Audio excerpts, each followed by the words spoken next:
Bien, en nuestro curso de asistencia en la administración de medicamentos vamos a hablar sobre la vía de administración no parenteral. Entre ellas tenemos la rectal y la vaginal que nos toca tratar el día de hoy.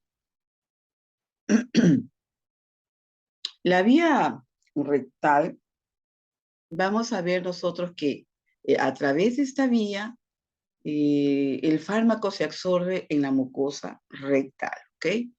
Entonces vamos a ver que también eh, a través de esta vía tenemos ventajas y desventajas que debemos tener presente antes de administrar un medicamento a través de la mucosa rectal, ¿ok? Bueno, vamos a tener presente, por ejemplo, que entre esas ventajas, eh, por ejemplo, tenemos que se suprime el primer paso hepático, ¿ok?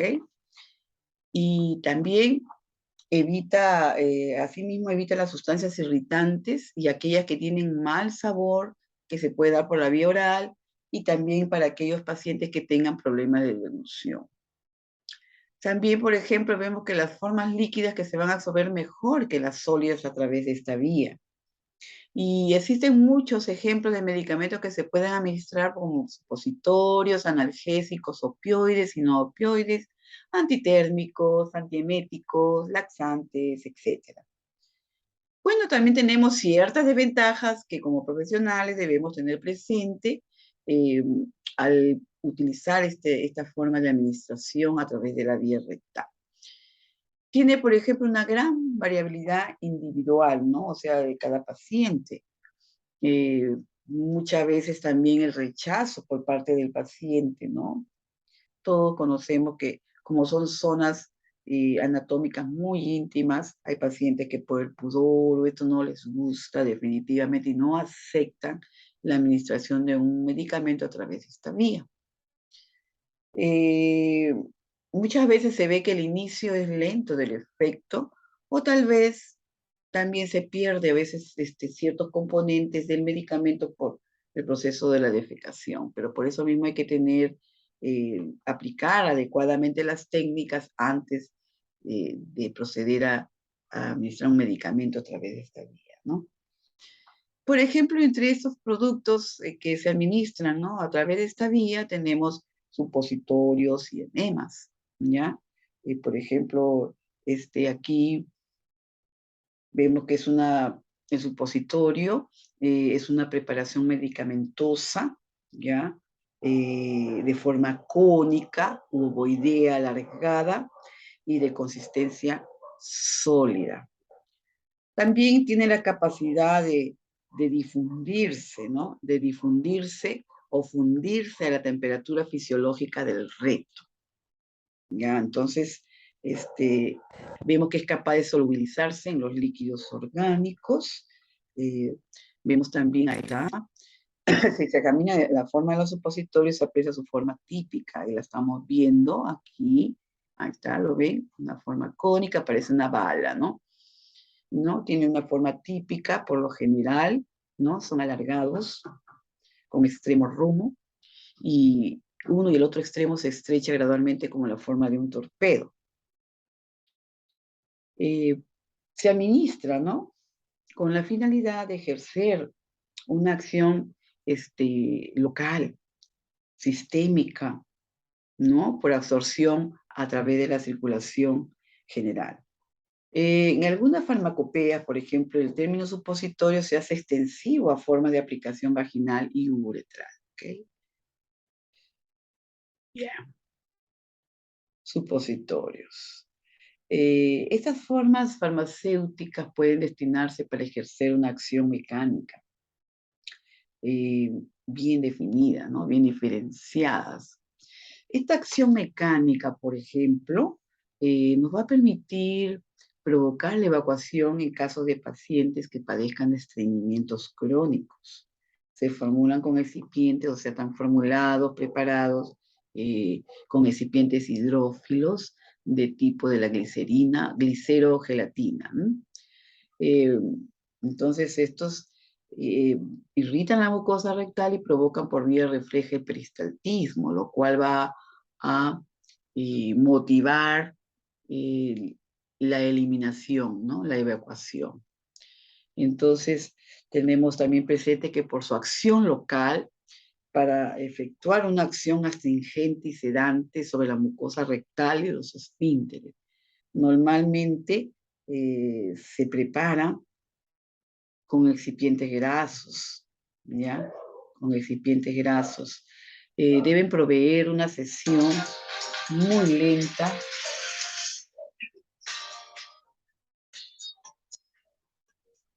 Deben proveer una sesión muy lenta del principio activo para retardar su posible absorción, ya que no se desean efectos sistémicos. También tenemos una acción sistémica o general. Se formulan para favorecer, por ejemplo, la absorción del principio activo y su paso a la circulación general. ¿Okay?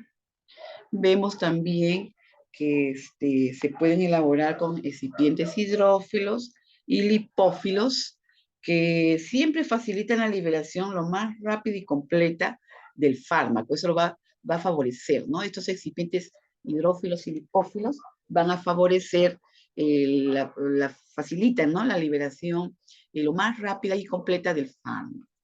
Entonces vemos también que la vía rectal es especialmente útil en las siguientes situaciones.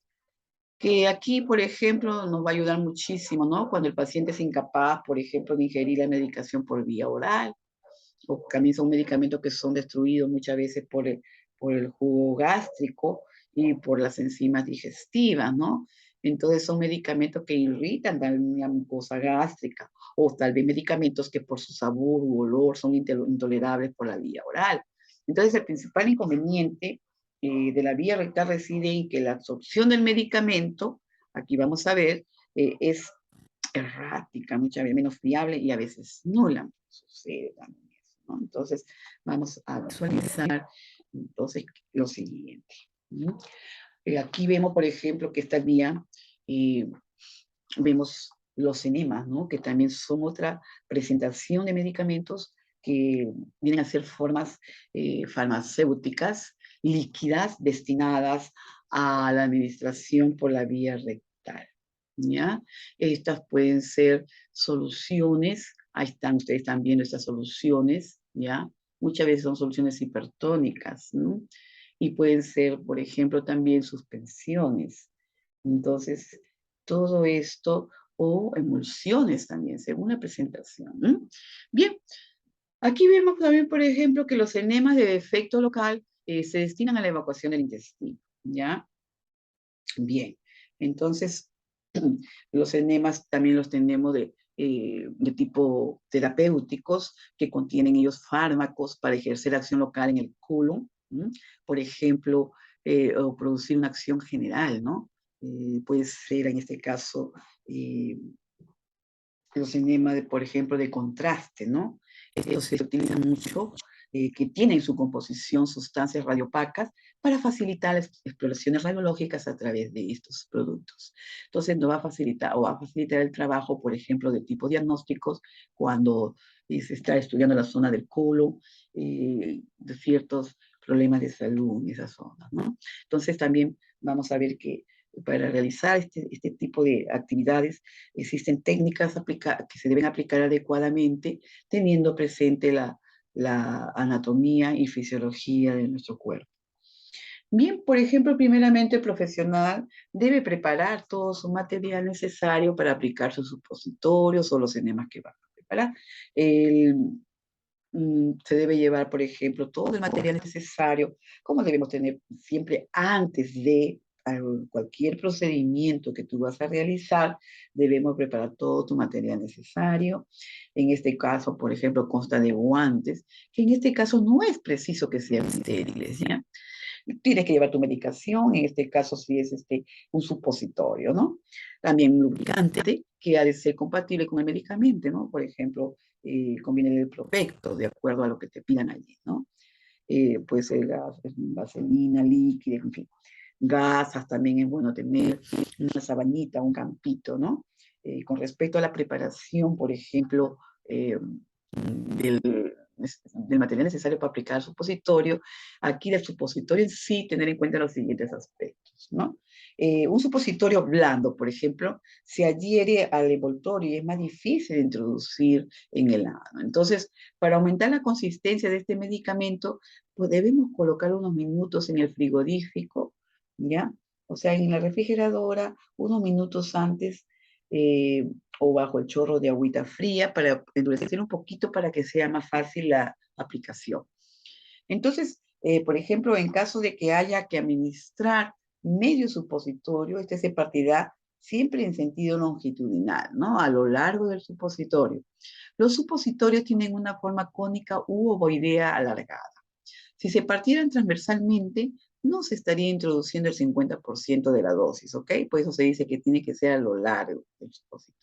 También tenemos que el procedimiento supositorio, tú tienes que tener presente primeramente la preparación física y psicológica del paciente. Esto es muy importante porque tú vas a preparar al paciente para el procedimiento, ¿verdad?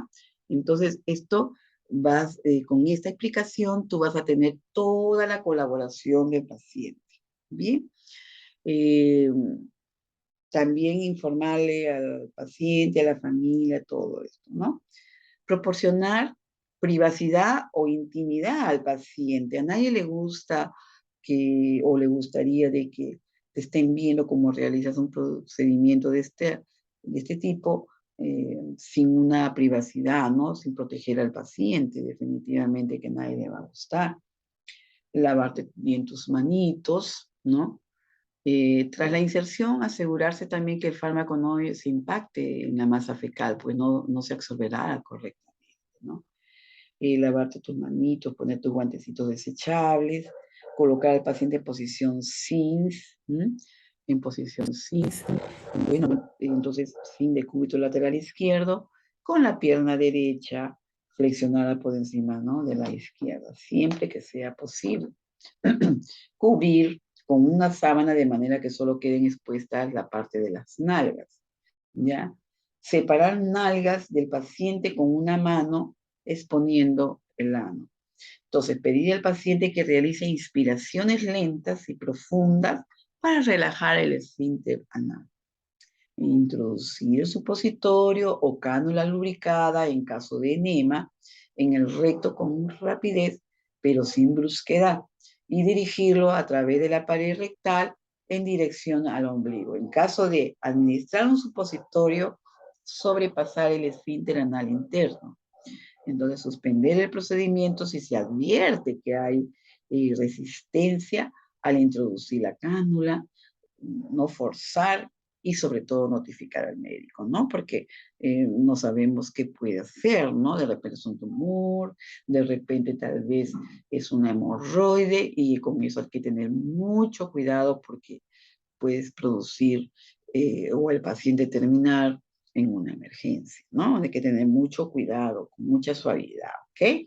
Entonces, mantener apretadas las nalgas del paciente hasta que ceda el tenesmo. El tenesmo viene a ser la necesidad de defecar en ese momento, ¿no? Que el paciente va a necesitar correr, ir al baño. Entonces, hay que pedirle que aguante un poquito para que funcione bien, se disuelva bien el producto y evitar la expulsión del fármaco antes de tiempo, ¿ok? Entonces, aquí mantener apretadas las nalgas del pacientito, poner al paciente en posición de cúbito supino, colocar una cuña en caso de enema o de limpieza, ¿no? O sea, para que ya se produzca la limpieza de evacuación. Una vez que hiciste todo tu procedimiento, te retiras tus guantes, te lavas nuevamente tus manitos, registras el procedimiento o comentarios en la página de la historia. Antes de iniciar el procedimiento, también recuerden que ofrecer al paciente la posibilidad de ir al baño o de ponerle la cuña. Extremar precauciones en caso de hemorroides, por ejemplo, que eso debemos tener mucho cuidado, como les estoy diciendo, actuando con suavidad y mucha delicadeza, ya no forzando la zona que es muy delicada, ¿ok? Entonces, ¿qué observaciones debemos tener pendientes? Por ejemplo, tras la inserción, debemos asegurarnos que el fármaco no impacte en la masa fecal, pues no se absorberá correctamente. Lograr la cooperación del paciente para intentar retener el fármaco, porque esto es muy importante en este caso. comprobar que la temperatura de la solución es correcta, no pasar de 43 grados Celsius. Educar al paciente, familia, respecto a la administración de la medicación en previsión de alta hospitalaria. Antes de administrar el fármaco, asegurarse de la regla de los 5 correctos. Fármaco correcto, dosis correcta, eso no debemos olvidar. Dosis correcta, la día correcta, la hora correcta y el paciente correcto. Ya de eso hemos ido explicando adecuadamente. Bien. ¿Qué factores influyen en la posición rectal? Por ejemplo, el volumen del líquido en la mucosa rectal, de 1 a 3 mililitros viscoso, de un pH entre 6 y 8, ¿ya? Esa escasa capacidad taponadora, ¿no?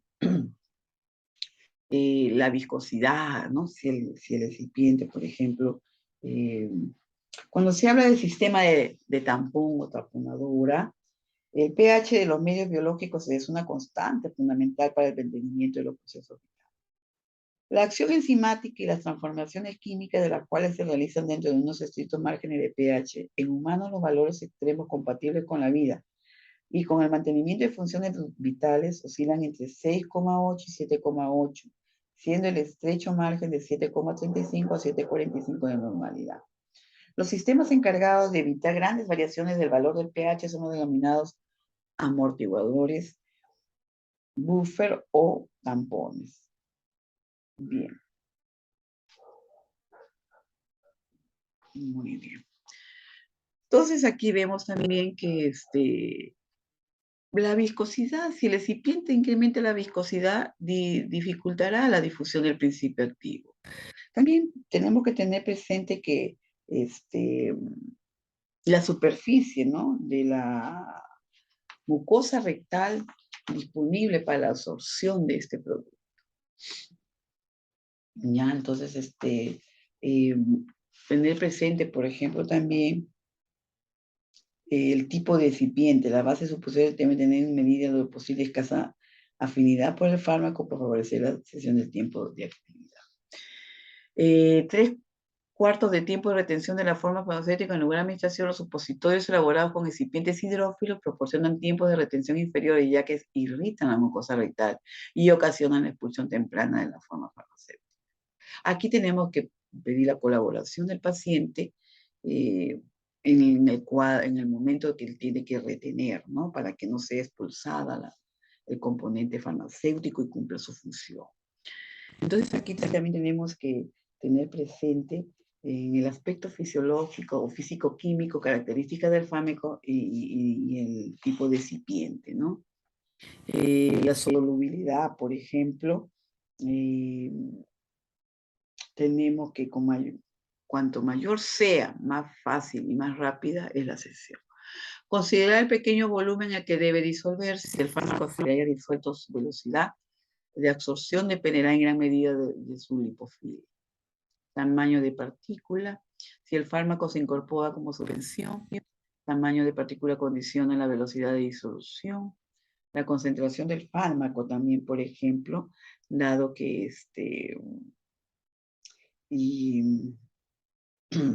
la absorción rectal suele ser incompleta muchas veces y esta forma se sobredosifican respecto a las orales. Este incremento de la concentración no modifica la velocidad de disolución, pero provee mayores cantidades disueltas por unidad de tiempo y que por tanto están disponibles para la absorción, ¿ya? Entonces también vemos la influencia del pH, que se pueden utilizar tampones como les habíamos explicado y favorecer la disolución, ¿no? Bien. El tipo de recipiente, la base supositoria debe tener en medida de lo posible escasa afinidad del fármaco por favorecer la cesión del principio activo. Bien, aquí, por ejemplo, vamos a ver sobre los supositorios para el estreñimiento, que es lo más común, ¿no?, que se presentan muchos problemas con los pacientitos, ¿no?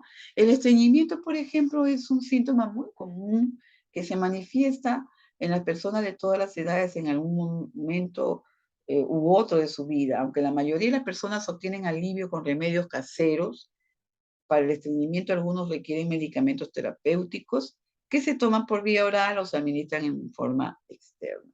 Los supositorios para el estreñimiento se entregan, se administran a través del recto, ¿bien?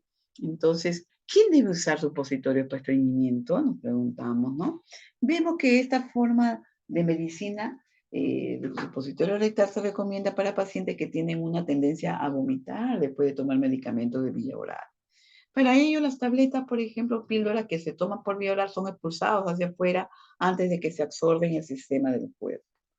Por lo tanto, los supositorios se recomiendan a menudo para facilitar la administración.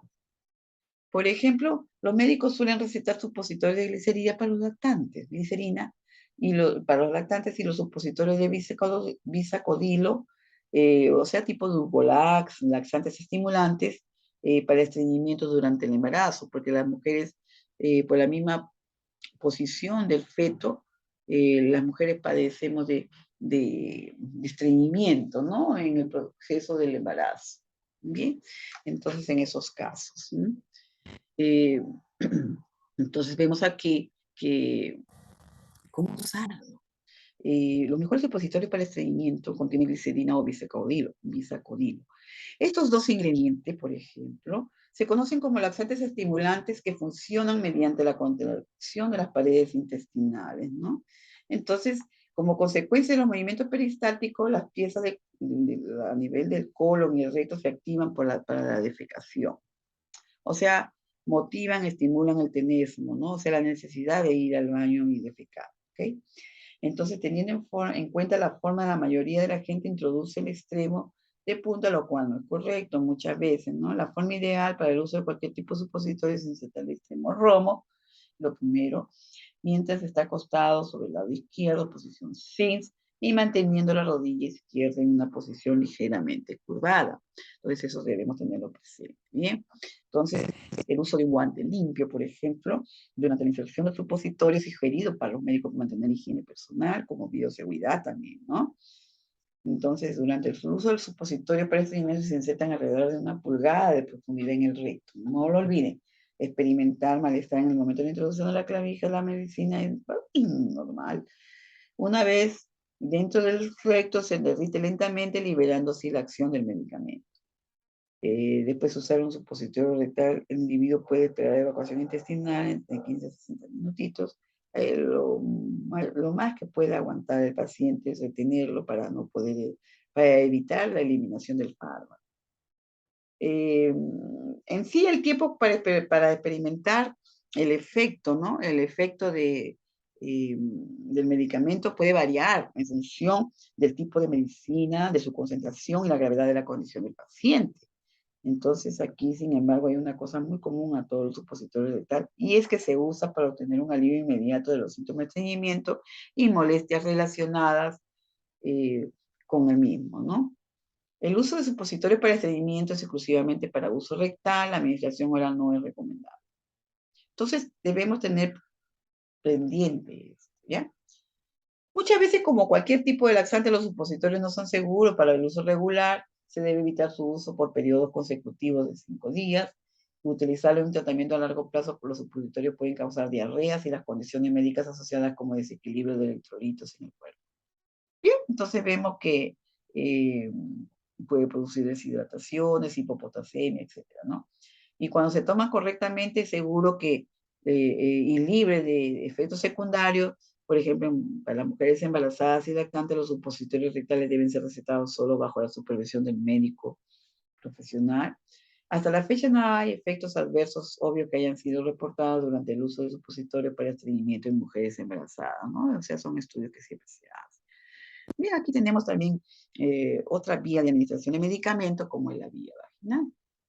Vemos que aquí en esta vía viene a ser la introducción de un medicamento sólidos o cremosos dentro del canal vaginal, ¿ok?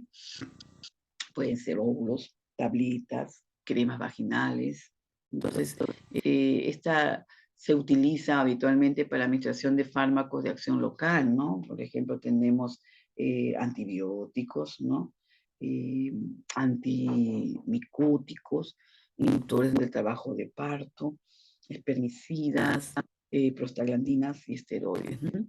Según la necesidad o el cuadro del paciente. Bien. Entonces, también que respecto a la administración de esteroides, esta vía ofrece, por ejemplo, menos efectos sistémicos que la vía oral. ¿Ya? Bien. Y evita el metabolismo del primer paso hepático. Entonces, recordemos bien, respecto a la administración de esteroides, esta vía ofrece menos efectos sistémicos que la vía oral. Evita el primer paso hepático. ¿Okay? La administración de hormonas esteroideas es muy eficaz para el tratamiento de los síntomas vaginales que aparecen en la menopausia. Entonces, es muy importante tenerlo y sobre todo que no incremente el riesgo de enfermedad cardiovascular o de patología mamaria. Entonces vemos también que la vía vaginal permite el empleo de hormonas naturales en lugar de sintéticas debido a la baja actividad metabólica y que presentan las células de la pared de la vagina. Entonces, aquí vemos que también ofrece ventajas, ¿no? Para la administración de hormonas sexuales, tratamientos locales en la vagina, que es una acción que va dirigida especialmente al útero y su absorción es sistémica controlada, ¿ok? Entonces, aquí en la farmacocinética de la vía vaginal debemos tener presente lo siguiente. En la vagina la absorción está determinada principalmente por una gradiente de concentración entre la droga y la sangre. ¿Okay? También, por ejemplo, ¿no? de un lugar de mayor concentración, del punto a uno de menor concentración, que es el punto B. Entonces aquí vamos a ver, ¿no? que la absorción es afectada por factores fisiológicos de la pared vaginal, por las propiedades físico-químicas de los fármacos y por las características del vehículo, empleado. ¿Ya?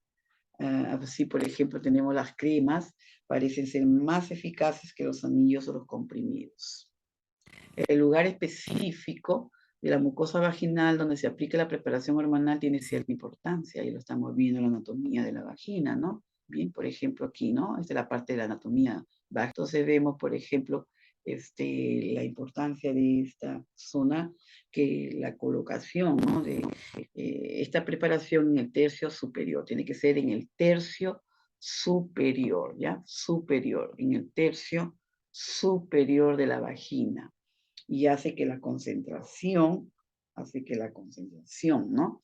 Predomine en la circulación uterina, ¿ok? Ahora, por ejemplo, si se coloca en el extremo inferior de la vagina, las mayores concentraciones de hormona se alcanzan en los vasos pelvianos, hecho lógicamente que reduce el impacto de la medicación sobre el endometrio, ¿no? Entonces, todos sabemos que el endometrio, el útero, el órgano en cuyo interior tiene lugar el embarazo, tiene una cavidad en su interior que es el lugar de anidación, ¿no? Del huevo cigoto. Esta cavidad está tapizada por un tejido esponjoso llamado endometrio, que es la cuna que el útero prepara cada mes para la llegada de un posible embrión, ¿no? Entonces eso debemos tener presente, ¿no? Por ejemplo, en el caso de que se administren esteroides, cabe recordar, ¿no? Por vía vaginal, gran parte de la droga se pasa a la circulación sistémica y la distribución local definitivamente del fármaco depende también de la profundidad que se haya alcanzado durante la aplicación sobre la mucosa, sobre la mucosa vaginal definitivamente. En general vemos que las preparaciones de aplicación vaginal están diseñadas en forma de cremas, ungüentos, comprimidos, cápsulas, gels. Actualmente se han elaborado materiales bioactivos que permiten una liberación más prolongada, más sostenida de la medicación, ¿no? Luego de ser aplicada. Eso es muy bueno. Entonces, esta ventaja de estos materiales es que ofrece una liberación de la droga más predecible y por mayor tiempo. En los últimos años, por ejemplo, se ha creado un dispositivo de aplicación vaginal en forma de anillo. Lógicamente, Permite la liberación sostenida de drogas tales como los estrógenos y progestágenos usados en anticoncepción o en el tratamiento de síntomas postmenopáusicos. Estos dispositivos se colocan y se extraen de la vagina con mucha facilidad. Los objetivos, por ejemplo, aquí de esta vía, de la utilización de esta vía vaginal, es desinfectar y descongestionar la mucosa vaginal, aliviar el dolor o el prurito que se pueda presentar en la zona vaginal local, ¿no? Nos ayuda también normalizar el pH de la vagina, ¿ya? También existen unas recomendaciones que, como en todas las vías, debemos siempre tener presente como profesionales, ¿no? Por ejemplo, explicar el procedimiento al paciente. Siempre la preparación antes de cualquier administración o alguna aplicación de alguna técnica de administración, siempre debemos explicar al paciente lo que vamos a hacer una preparación física, psicológica de lo que tú vas a realizar. Evita la aplicación durante el periodo menstrual, porque lógicamente no va a cumplirse la acción correcta del fármaco. Realizar un baño externo a la paciente antes de aplicar el medicamento es muy importante. Realizar un baño, tener cuidado, ¿no? Al aplicarlo, si la paciente tiene protector higiénico, etcétera, ¿no? Entonces, aquí es muy interesante todo esto porque yo les invito a que los jóvenes que repasen, que lean mucho más sobre la fisiología de estos órganos de nuestro cuerpo para poder entender muy bien y poder aplicar adecuadamente las terapias por esta zona de administración. ¿Okay? Muchas gracias por su atención.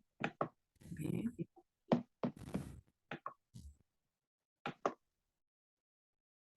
Así es. Entonces ya saben, recuerden que tienen una tareita en la plataforma y un examen por resolver. Muchas gracias por su atención. Cualquier duda que ustedes quieran hacerme, me la hacen llegar a través de esta vía. Muy amables y estamos en contacto.